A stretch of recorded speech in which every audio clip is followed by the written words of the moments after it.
He pulled her from the deep, dark waters. Not a woman, but a creature trapped beneath the shimmering scales of a golden fish. But when the light touched her, the scales faded, and she transformed into a woman of unimaginable beauty. She agreed to stay in the mortal world under one sacred condition. He must never speak of her true origin, not to anyone. But years later, in a flash of burning rage, he broke his vow. He spoke the forbidden truth. What happened next caused the heavens to tear open, and a massive flood swallowed an entire world. This is the story of the shapeshifter's vow, and I will tell it from the very beginning.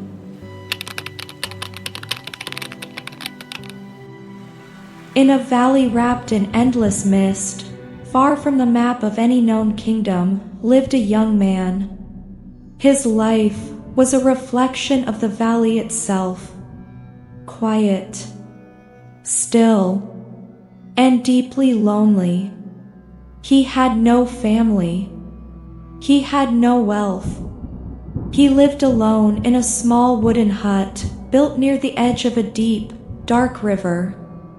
Every day, his routine was the same. He walked to the river with his wooden rod, seeking enough fish to survive. The water was his only companion.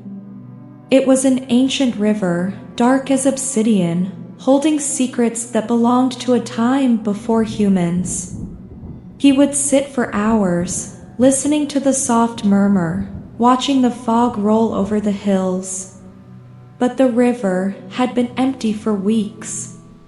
The fish had vanished, leaving him hungry and desperate. The silence of the forest felt heavy, almost mocking his struggle. Yet he did not give up. He stayed by the water, guided by a strange, unspoken feeling that his luck was about to change. One afternoon, just as the sun began to sink behind the jagged peaks, painting the sky in shades of purple and gold, it happened. The line on his rod went completely taut. It snapped tight, vibrating with a violent, sudden force. Something deep in the dark water had taken the bait. The young man gripped the wooden rod. His muscles strained. The wood groaned under the pressure, bending into a sharp curve. Whatever was on the other end was massive. It pulled with a strength that felt ancient, a power that belonged to the deep earth. He pulled back, stepping into the cold mud of the riverbank. He fought the river inch by inch. The water bubbled, frothing with sudden violence, as if the stream was fighting to keep its secret. With one final, desperate heave, he pulled the creature out of the water. It landed softly on the thick grass. The young man dropped his rod, breathing heavily, his eyes wide with disbelief. It was a fish, but it was like nothing he, or anyone in this world, had ever seen. It was covered in magnificent, shimmering scales. But they were not normal scales. They were made of pure, liquid gold. As the dying light of the sun touched its body, the fish seemed to glow from within, casting a warm, ethereal light across the dark grass. It was beautiful. So beautiful that it felt dangerous. The young man approached, his hands trembling. He knelt beside it. The golden fish lay still, its gills moving slowly. And as he looked closer, he noticed something that chilled him to the bone. The creature's eyes were not the empty eyes of an animal. They were deep, expressive, filled with a profound, human sadness. he could not bring himself to harm it. He felt an overwhelming wave of pity and wonder. "I cannot kill you," he whispered. Gently, carefully, he picked up the golden fish. He brought it back to his small hut, placing it tenderly into a large clay vessel, filled with clean, clear water. The fish swam slowly, its golden scales illuminating the dark corners of his humble home. The young man sat by the vessel, unable to look away, until sleep finally claimed him. In the dead of night, he woke up. Not from a sound, but from a change in the air. The small hut was filled with a scent of wild flowers and fresh rain, and the room was blindingly bright. He opened his eyes, and his heart stopped. The clay vessel was empty. The water inside it was still. But standing in the center of his hut, bathed in a soft, golden radiance, was a woman. She was of unimaginable beauty. Her skin was as smooth as polished ivory, glowing with the memory of the scales. Her hair fell around her shoulders like a cascade of dark water, shimmering with gold highlights. She wore a simple gown, woven from the moonlight itself. But it was her eyes that locked him in place. Deep, ancient, holding the weight of 1,000 secrets. The young man backed away, his voice trapped in his chest. She stepped forward, her movements so graceful, she seemed to float above the floor. When she spoke, her voice was like silver bells, ringing across a quiet lake. "Do not be afraid," she whispered, her words wrapping around his soul. "You saved my life. You saw my sadness, and you chose mercy. For that, I am free." The young man found his breath. What are you?" he managed to ask. "I am a creature of the deep," she replied, looking out the window toward the river. "Trapped beneath the golden scales, until someone with a pure heart released me. You have given me a life in this world. And in return, I wish to stay with you." The loneliness that had defined his entire existence vanished in an instant. He looked at her, and he knew he could never love anyone else. "Stay," he said, his voice trembling. "Stay with me, always." The beautiful woman smiled, but as she did, a shadow of seriousness passed over her face. She reached out, placing her hand gently over his heart. "I will stay," she said, her voice turning solemn, heavy with the weight of a decree. "I will be your companion. I will be your wife. But you must understand, our happiness comes with a price, a sacred boundary." The young man nodded, ready to promise anything. "Tell me. I will do whatever you ask." She looked directly into his eyes. "You must never, under any circumstance, reveal my true origin. You must never tell a single soul that I was born of the water and the scales. You must never call me a fish or speak of the river from which you pulled me. If you keep this secret, our love will endure, and this valley will know peace. But if you break this vow, if you speak the forbidden truth, the consequences will destroy everything we build." The young man did not hesitate.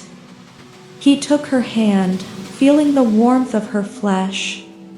"I swear it," he said, his voice firm. "I swear to the heavens and to the earth. Your secret is safe with me." I will never break my vow." The woman smiled, the golden light softening into a warm, gentle glow. The pact was made. The boundaries were set. But the young man, in his joy, did not know that human words are fragile things. He did not know how easily a promise can shatter when the heart is consumed by anger. Years passed, like the smooth, quiet flow of the river. The young man and his beautiful wife lived in harmony.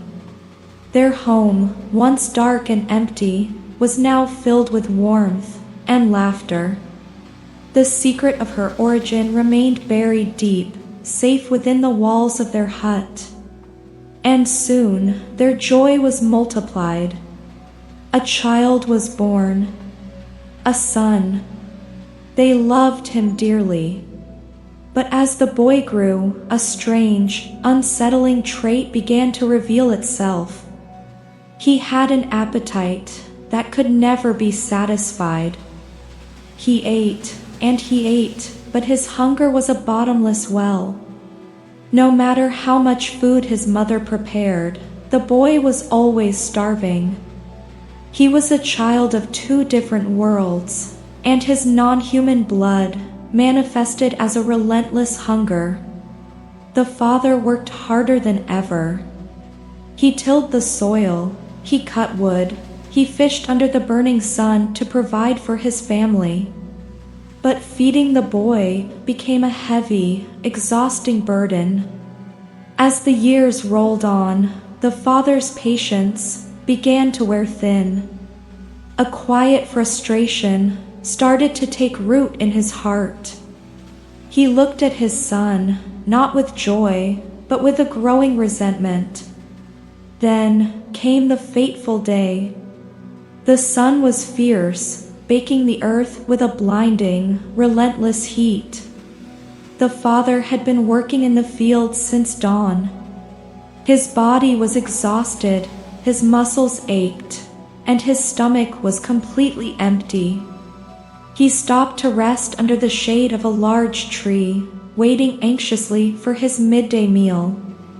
Back at the hut, the mother prepared a basket of food. It was a simple meal, but made with her usual grace and love. She called her son to her side.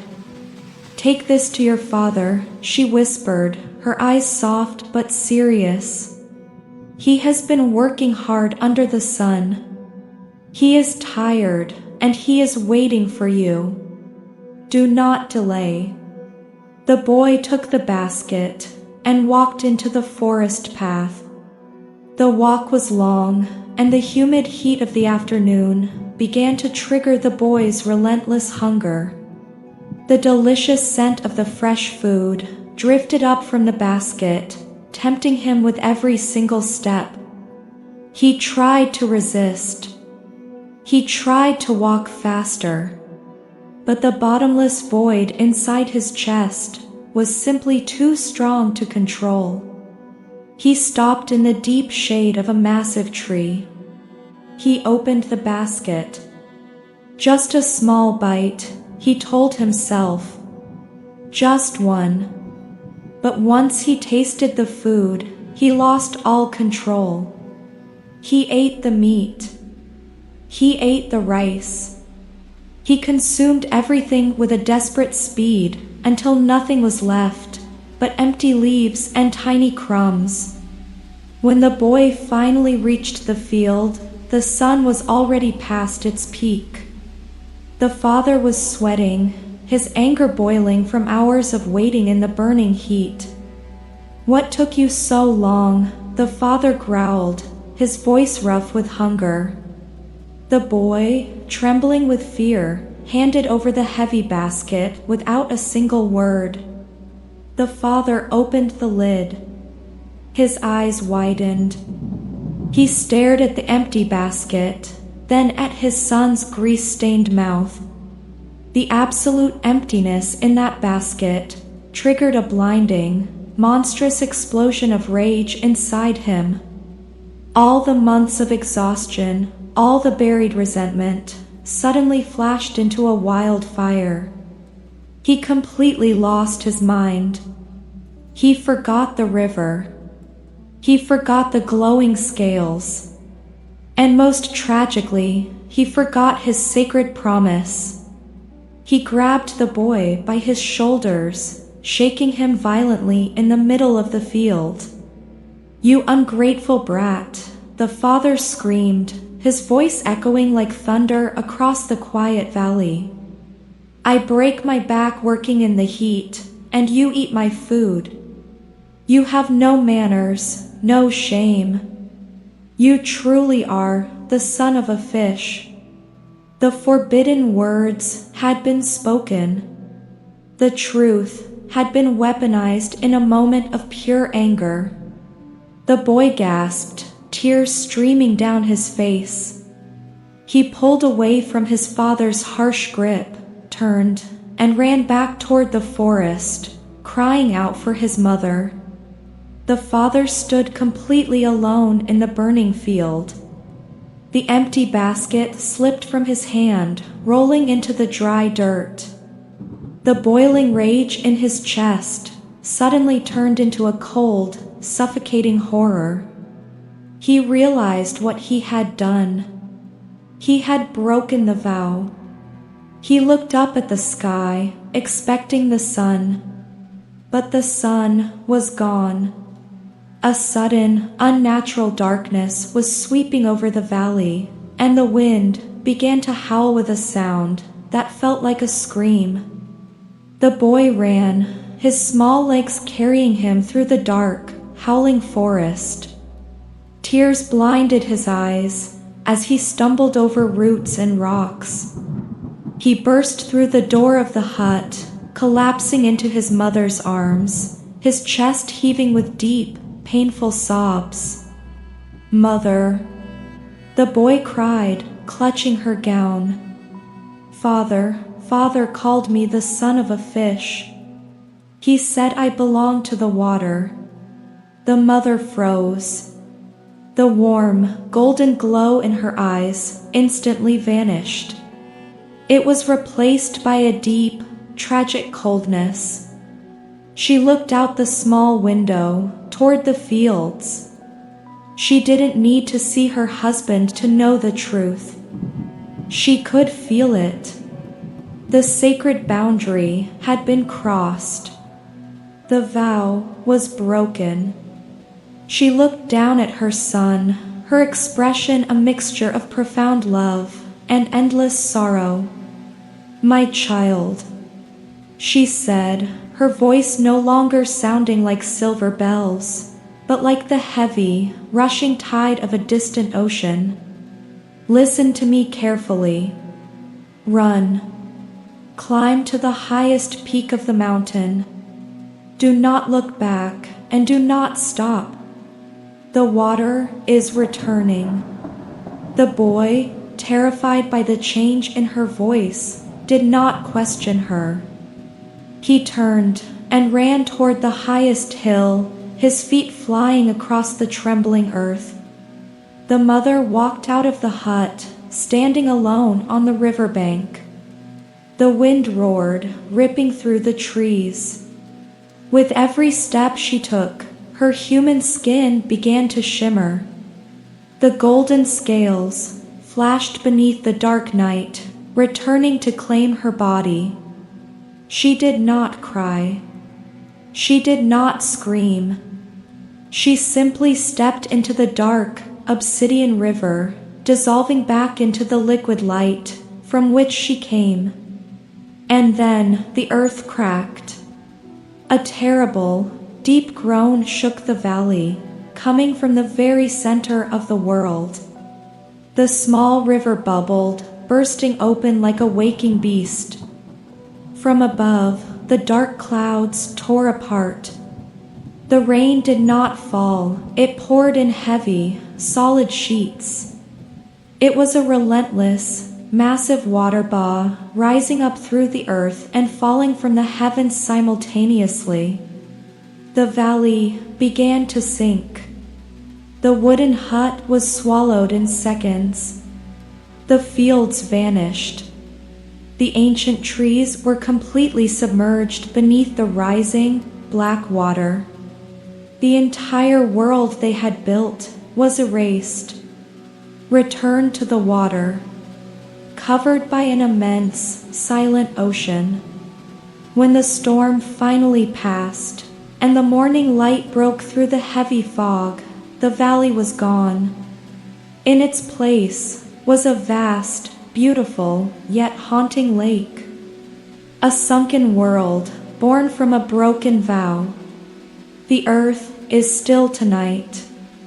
The water of the lake is calm, holding the secrets of the golden scales deep beneath its surface. The storm has long passed. The wind whispers softly through the trees on the mountain, bringing a long, low sigh of peace. Close your eyes now. The rain has stopped. The ground beneath you is solid and real and safe. The ancient waters are resting, and the secrets are locked away in the deep. The morning, when it comes, will smell of fresh rain and new beginnings. It will bring something very close to peace. Rest now. You are safe. The water is far away.